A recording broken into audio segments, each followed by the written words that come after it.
Paul, in his letter to the Galatians, said, I see that you observe days and months and seasons and years. I am afraid I have labored over you in vain. Now here we are, this crowded week of observing these different days. And this is the season. And actually it's the year. What did Paul give to the world? What he gave to the world is this, that the Spirit of God and the human imagination are one. He said, we did not receive the spirit of the world, but the Spirit which is from God, that we may understand the gifts bestowed upon us by God. Here is the one that became the many, that the many may become the one. For one must be all, and comprehend within itself all things, both small and great. Everything in the world, all that I behold, though it appears without, it is within, in my imagination, of which this world of mortality is but a shadow. So when we are told, if I be lifted up, I will lift all men and draw all men unto me. Now we are told he is lifted up. Therefore all men are already redeemed. But they have to experience it within themselves. They are already redeemed. But in this world of mortality, this must be now, I would say, repeated within the individual. For he must contain and experience all within himself. There is only God in this world. God only acts and is in existing beings or men. Now let me share with you a story that was given to me last Friday night. This lady's husband's name is Ray. When I use the word Ray, I am speaking of her husband. She said, last year, Ray said to me, it's going to cost $1,000 to put on a roof, a new roof. We need the roof. Well, it'll cost $1,000. She didn't say they could not afford it. She just said, I saw the new roof. Right then and there, I saw the new roof. Then she said, I was working at my sewing machine. It's an old one, but it was adequate. It did the job. But I would like a new one, she said. And so I imagined a new one. There was the old one, but I imagined the new one. Then I was putting away my tape recorder, and I felt how heavy this thing is. I would like a new, lightweight one. I put the old one away, the heavy one, but I thought I would like a new one that is light of weight. So I put it away, the new one that was light of weight. Then she said, Ray said to me, my new shoes hurt. He just bought them and they were hurting. Well, I wanted him to have shoes that did not hurt. That in my imagination. All this was last year. Then came the turn of the calendar year, and we had a robbery. No, they didn't steal the roof, but they took the other movable objects. And this past week I got a settlement from the insurance company, pardon me, for $2,050 odd. I now have my nice new sewing machine. I have my nice lightweight tape recording. Ray's shoes do not hurt. And there is money for the roof and much, much, much left over. Now, who instigated the robbery? Now, on Friday you will hear, if you go to service, there are 7 words on the cross. 3 taken from Luke, 3 from John, and 1 from Matthew and Mark. It's the same one from Matthew and Mark, which is the 4th one. My God, why hast thou forsaken me? That's the one taken from these 2 Gospels. But the first one used on the cross is from Luke. Father, forgive them, for they know not what they do. Everything is moving under compulsion. No one sees the invisible causation. No one sees the invisible imaginal acts that is putting pressure upon everyone who is bent in a certain direction to perform the needed act to produce the imaginal act that is completely unseen by the world. Here, every natural act, natural effect, has a spiritual cause and not a natural. A natural cause only seen. It is a delusion of the fading vegetable memory. Now, in her letter to me, she said, these things I remember. They were all last year, but I remember them.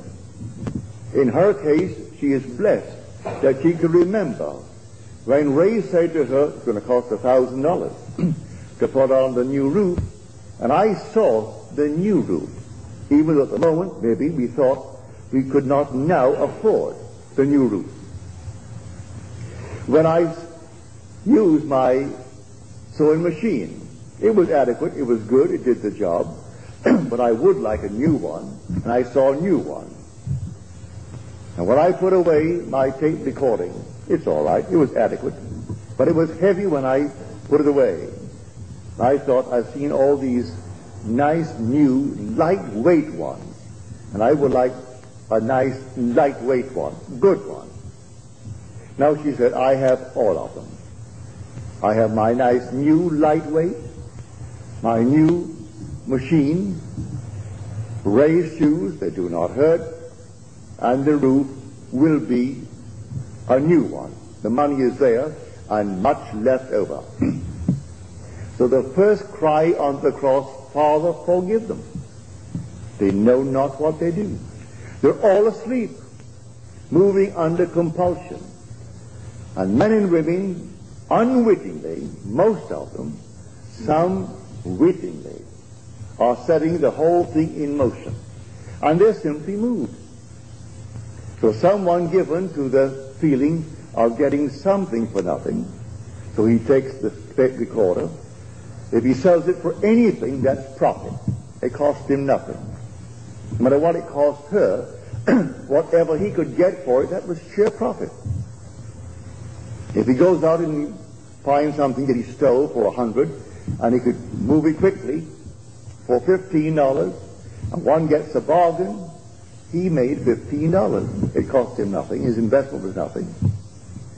And there are those in the world who think that way. They're all passing through the furnaces. So the first word on the cross, a word on the cross does not mean a single word. It's a completed thought. So the shortest word is, I thirst. But there are 2 words. Then the next one from John is, it is finished. There are 3 words. All right? Still, it is 1 word when you take the 7 words. So the first word is from Luke. Father, forgive them, they know not what they do. And then comes Luke's second, then comes John's first, then comes Matthew and Mark, and then comes two from John, and then Luke completes it. Father, into thy hands I commit my spirit. So when he said, and this little punctuation mark has been pushed around in the second word on the cross, which is from Luke, and the thief turns to him and asks him to have mercy on him. And he said, behold, I say unto you, today thou shalt be with me in paradise. Well, you could alter the punctuation mark and put the comma after today. But no, leave it just as it is. Behold, I say unto you, today thou shalt be with me in paradise. This is now resurrection. And when I am lifted up, I will draw all men unto me. For all things are in my own wonderful human imagination. And I am all imagination. So when I am lifted up, I draw all. At the very moment, I draw them all with me. But they individually must have the experience that I have had. But they are already redeemed because I took them up with me. Because all things exist in the human imagination. And anyone who is resurrected, well, he can't be resurrected and leave behind him any part of himself. So the whole vast world is raised up with him. I am telling you from experience, the heavenly chorus sing when this thing took place. They sing the fall, actual fall into division, and the resurrection into unity. They sing it out. And then the regeneration through resurrection from the dead. They actually sing it out. And the words, it is finished, I heard it, but I didn't sing it. The heavenly chorus sang it. When I walked by and everyone was made perfect as I was perfect. And then at the very end, the chorus sang out, it is finished. That was the sixth word on the cross. And the last one is when this garment comes off. And that is the 31st Psalm, the 5th verse. Into thy hands I commit my spirit. Complete the verse. Thou hast redeemed me, O Lord, faithful God. That was the promise of the beginning. I would fall into division and become fragmented, dwelling in all, that not a thing in this world could be apart from me. Because how could I be apart from something that I'm going to influence? Because all things by a law divine in one another's being mingled. If I'm not penetrating you now, I couldn't see you. You couldn't hear me if I did not penetrate you and you penetrate me. So all things by a law divine in one another's being mingled. So when I am lifted up, I take with me my entire universe, my whole vast world, knowing that every one that is now shadowed in that world will have a repetition of the same experiences. For one fell into division, and then resurrected into unity, bringing all back together into the one. So in her case, I can't tell you how thankful I am that she shared it with me. That she could now actually feel that the robbery, which seemed at the moment of a shock, she lost the tape recorder, she lost this, all the movable objects. And then came the settlement from the insurance company for $2,050 odd, which replaced these with the new ones, all the light ones, and enough to put on the roof. and then still left over. So, Father, forgive them. Yes, the thieves of thieves. It's yourself pushed out anyway. Here someone is tonight accused for stealing maybe what? A little cup or a saucer.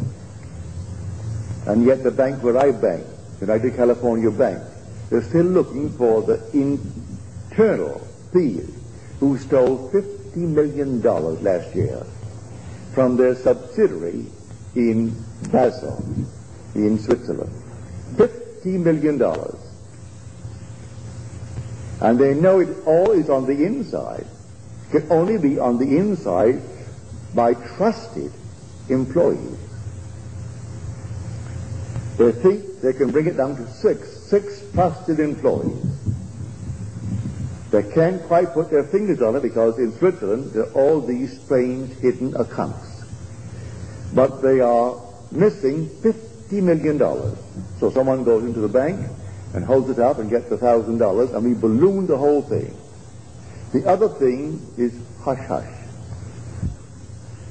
There is a bank in Illinois a few months ago, close to $7 million, and they still can't quite put their finger on how it happened on the inside.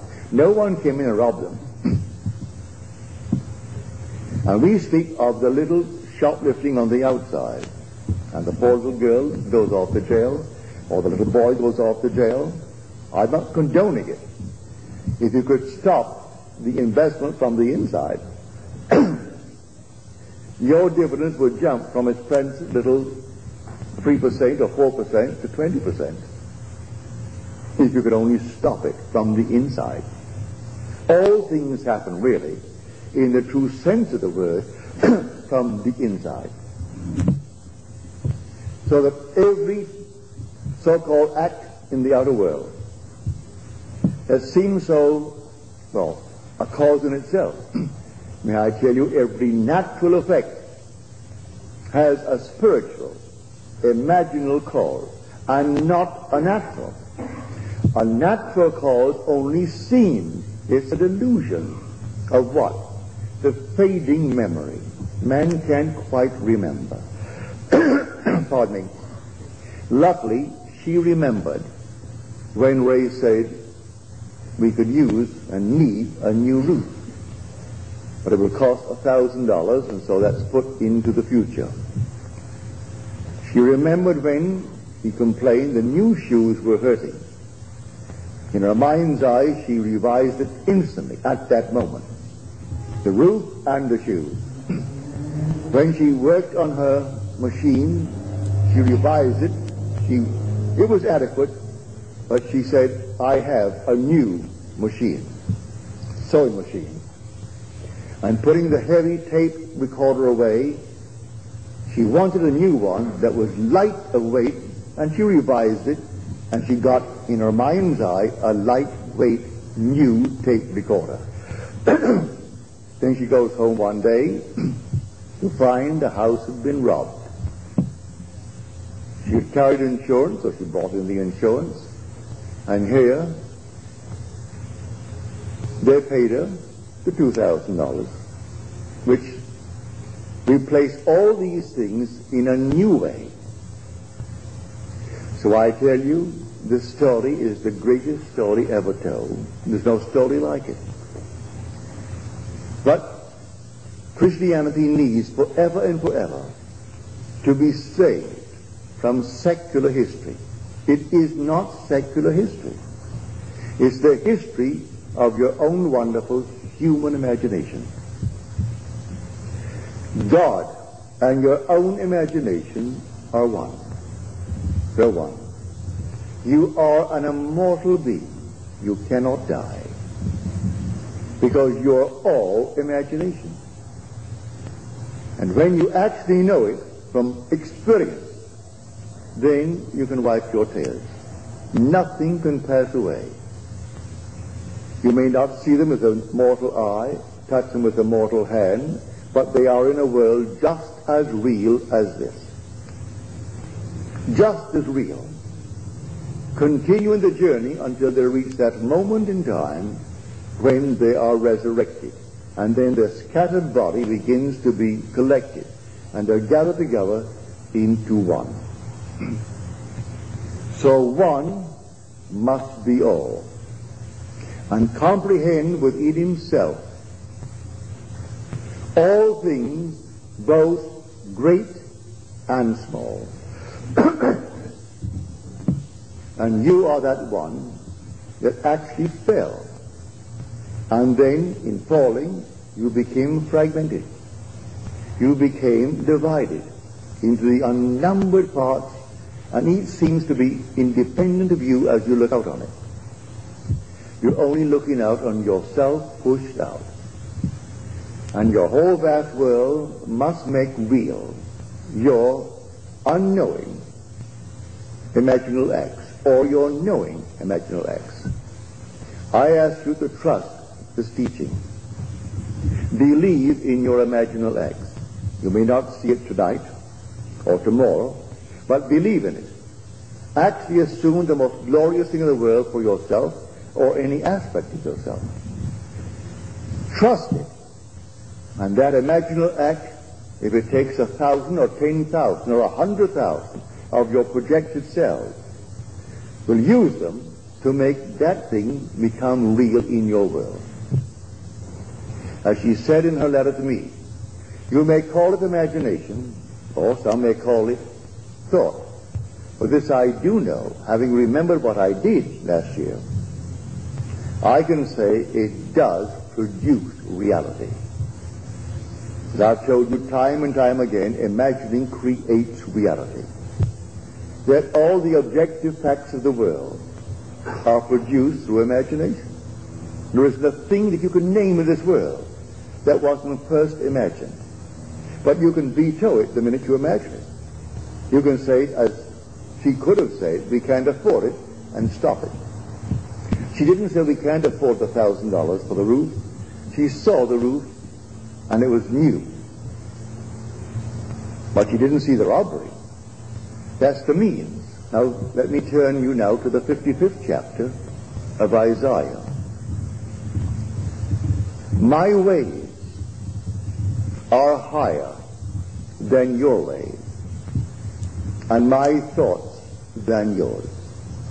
This is a chapter where you're told, my word shall not return unto me void, but it must accomplish that which I purpose and prosper in the thing for which I sent it.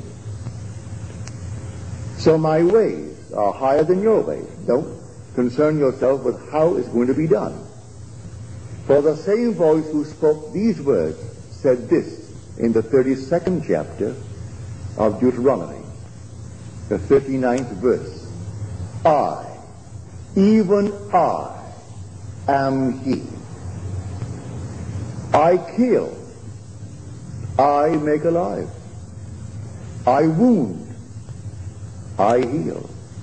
I do all these things, and none can deliver out of my hand. He's playing all the parts. And if one is basically inclined to steal, he will use it to produce the necessary means to get the money to put on the roof. So she comes home and there was a robbery. All the things have been replaced with new ones and better ones as she desired them. At the moment it seemed to be a shock, but she set the whole thing up in motion, for she's the one who spoke those words. I kill and I make alive. I wound and I heal. And none can deliver out of my hands. For the Spirit of God and the human imagination are one. And there is nothing but God. All things were made by Him, and without Him was not anything made that was made. And so if all things are made by Him, is there a thief in the world? He's playing that part. Is there a so-called hero in the world? He's playing that part. A coward? He's playing that part. He's playing every part in the world, and it all adds up to produce the unseen imaginal acts of men. So you are alone, and you think no one sees me, and this means nothing. It's only my imagination. And you carry on your lovely imaginal act. And so that's it. Not knowing that you're actually producing tomorrow's effects in this world. And when it comes into the world, that natural effect has an unseen, invisible, imaginal act as cause, and not a natural cause. A natural cause only seen. It is a delusion. Delusion of what?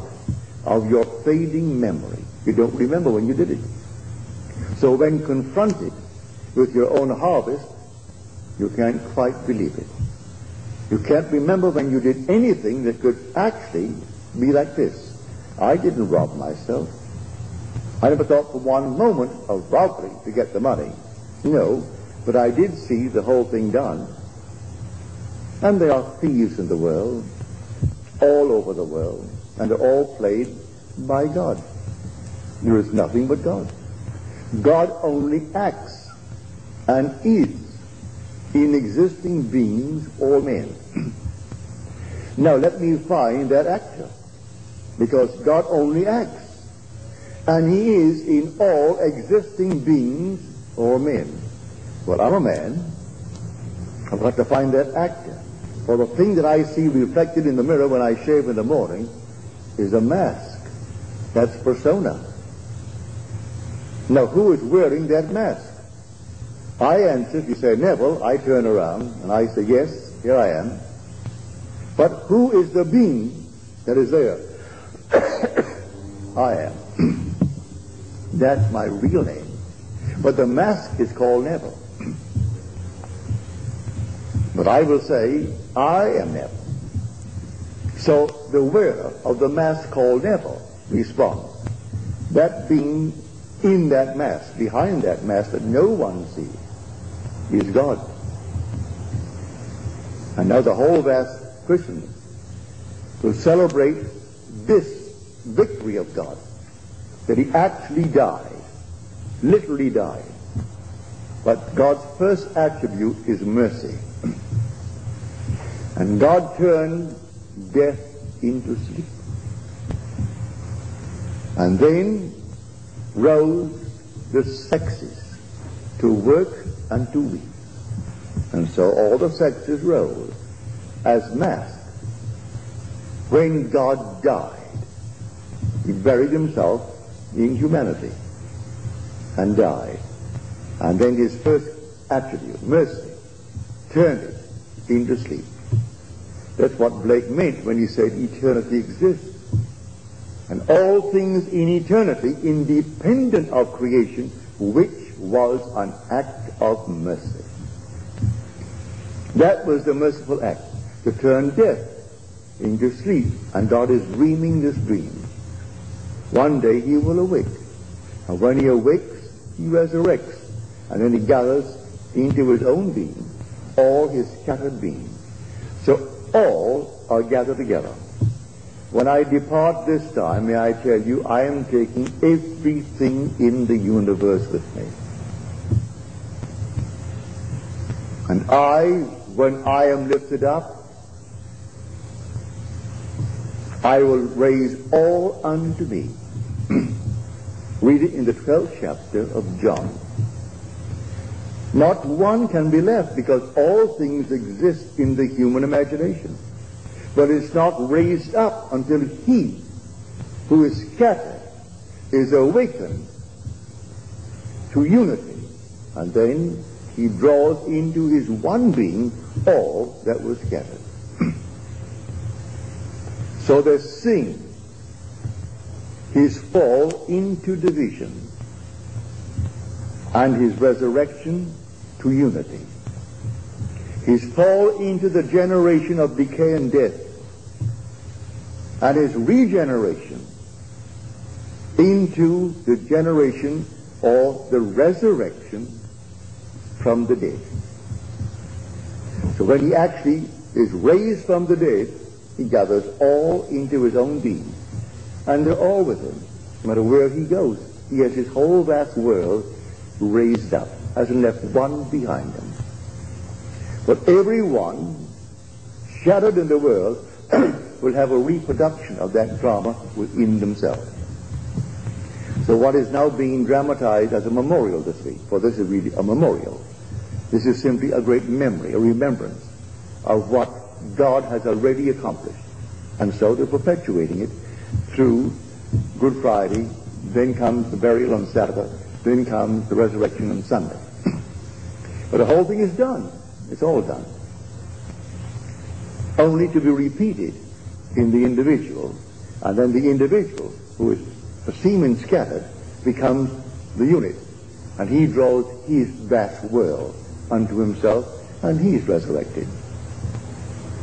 So the one becomes the many, and then the many become the one. So whenever one is raised, he takes his whole vast world with him, even though it seems to be left behind. And every aspect that it seemingly is behind becomes the unit, and then it raises up. So one must be all. That is the story of the Christian mystery. One must be all. So the first cry on the cross, Father, forgive them. They know not what they do. And they do not know what they do.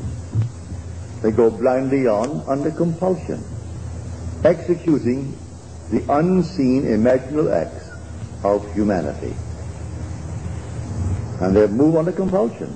To pick this up, I told the story. I was severely criticized for it by a lady at a dinner party one night when Fred Bales, who is now gone from this world, and he gave a party at the Ambassador Hotel.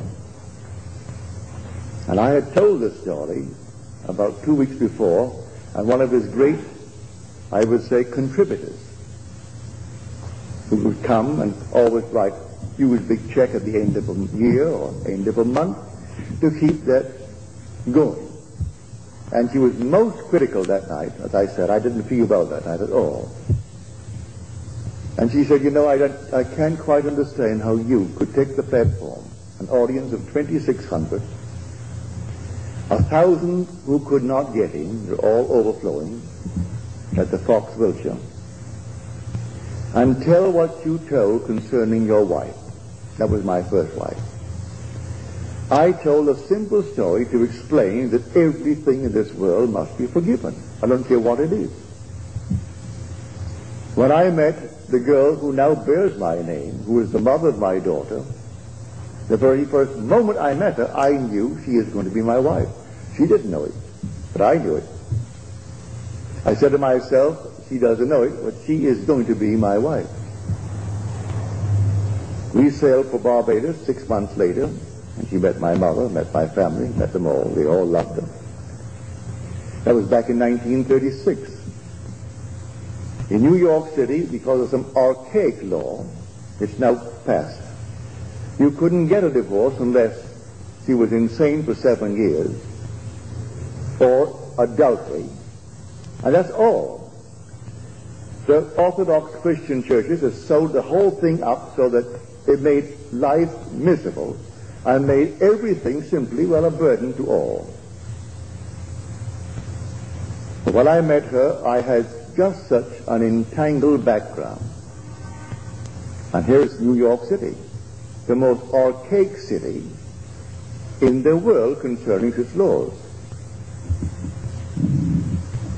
I went to bed and slept as though I were happily married to the girl who now bears my name.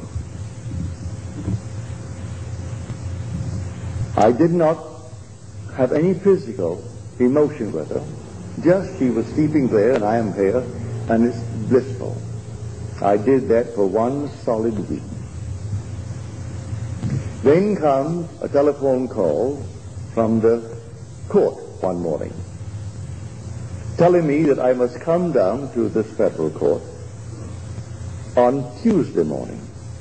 Well, I was groggy. It was early in the morning, and in those days I didn't rise as early as I do now. And so I just said, all right, and I hung up. After I hung up, I wondered, what on earth is all this nonsense? What have I done? I must be in court. I haven't received the summons. Not a thing. I must be in court. Well, on Tuesday morning that I'm supposed to be there, I made no effort to go there.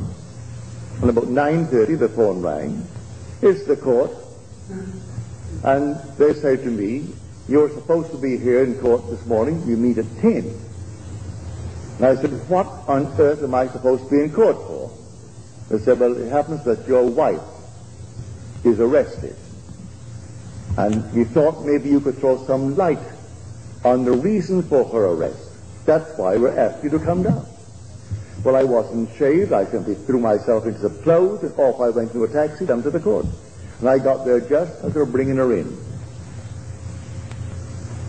Man whispered into the three judges, one judge's ear, that I was in the audience.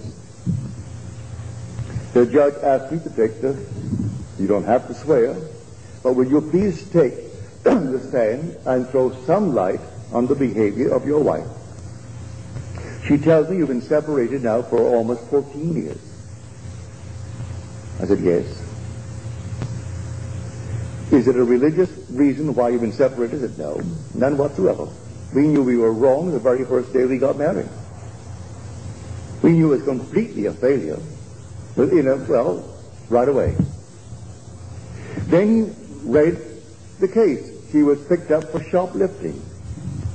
They went to her home and found other things in her home. I said, what do you say for this? I said, as far as I'm concerned, I don't think that really she is a shoplifter. As far as I'm concerned, she just moved under compulsion, taking into consideration her age. She's 8 years my senior, and she's passing through a certain emotional state. And do be lenient. We have a son, and he lives with me. And I don't want anything to happen to his mother that would cast any shadow on his life. He is a wonderful boy. He is in my charge by law. He is in my home, lives with me, and I don't want anything to happen to her that in any way would reflect upon my son. The judge said, in all my years on the bench, I have heard no plea by one for another who has every reason in this world to get her committed, because that in any other state would be enough for what he wanted to divorce. And yet he pleads for her. He sentenced her to 6 months, and then on my plea he suspended it. She met me on the outside and said, Neville, that was a very decent thing to do. Give me my papers. She knew I was looking for them. And my dancing partner told her I was looking for her to serve the papers and therefore to be scarce and move out of New York City. So she did. But she had to commit the act, and they had to call me and ask me to throw light upon that. How could I condemn her? Who was the actual cause of her shoplifting? I slept as though I were blissfully married to the girl who now bears my name. And I had to get the evidence. I had to get some reason to bring the action. And here my wife actually gave me the papers. I said, I don't have the papers with me. She said, I'm driving home to your place right now, and you can give me the papers. That's illegal, to serve your own papers. But she drove up to my hotel where I lived. I went to my room, came down to the lobby, and gave her the papers. Did my own serving. Now that is an illegal thing in this world. But then I got my divorce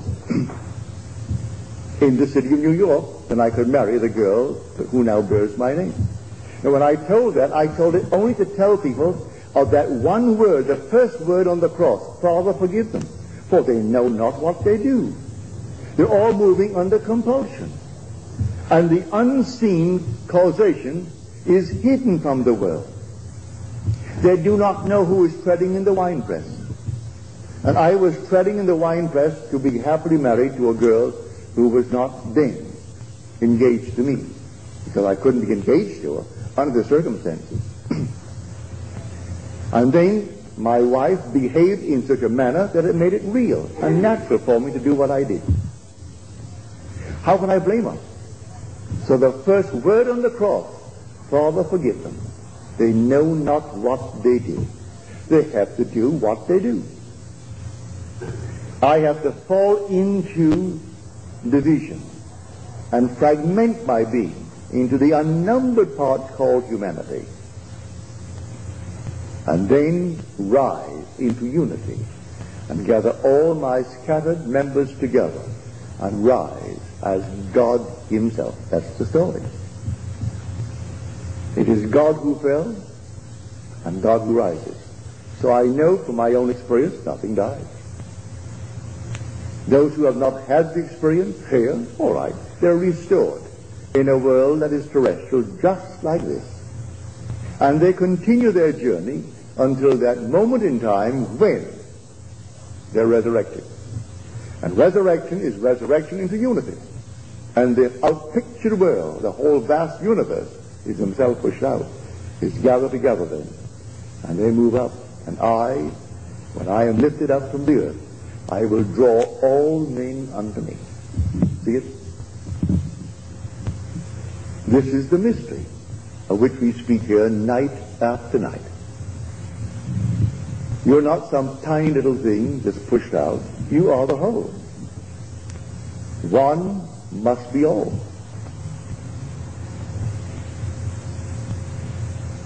And the day will come, you will find that you really are the all. So not one person in the universe could be outside of you when you are resurrected. Because as you are raised up, you raise all living. And each will have the experience of being raised up, and all eventually will be the one. And in that day there shall be one. His name one, as we are told in Zechariah. But Blake tells it so beautifully in his dream of 9 nights, called Valor, or the 4 Zoes. And then he tells the story of the falling into division. And when they're all gathered together, this one man they call Jesus. And they in him and he in them live in perfect harmony in Eden, the land of life. For you are the Lord Jesus Christ, whose resurrection they're going to celebrate this coming Sunday. Who tell that to the priest, the Sabbath? Tell that to any minister. Because there are some deceit. They do not know who the Lord Jesus Christ is. I tell you, the Lord Jesus Christ is buried in you. And he is your own wonderful human imagination. That's the Lord Jesus Christ. And when he is raised in you, you will raise all in this universe with you. That is the story. So I want to thank my friend for sharing with me her experience and being big enough to remember. If man could only remember the imaginal acts. She remembered when the roof needed repairs or a new one, and the cost was excessively high for them at the moment. She remembered her husband complaining about the pain the new shoes caused, the weight of the tape recorder, and then working on the machine, the sewing machine, and it was adequate, it was good, but she would like a new one. And then came out of the nowhere a robbery and took all these movable objects. And then came the insurance that sent the check for $2,000 odd that replaced all the movable objects and enough for the roof and much, much over. So she can actually say, forgive them, Father, those who took it. Did they not do her a favor? And yet they are thieves in their own eyes, and thieves in the eyes of society, and they are. But you know who played the part? God. And you know who actually made them do what they did? The lady who wrote me the letter. Now she knows the words in that 32nd chapter of Deuteronomy. I, even I, am he, and there is no God beside me. I kill, and I make alive. I wound, and I heal. And there is none that can deliver out of my hand. No matter what happens, if we only had the memory, we could trace it to a forgotten imaginal act on our part.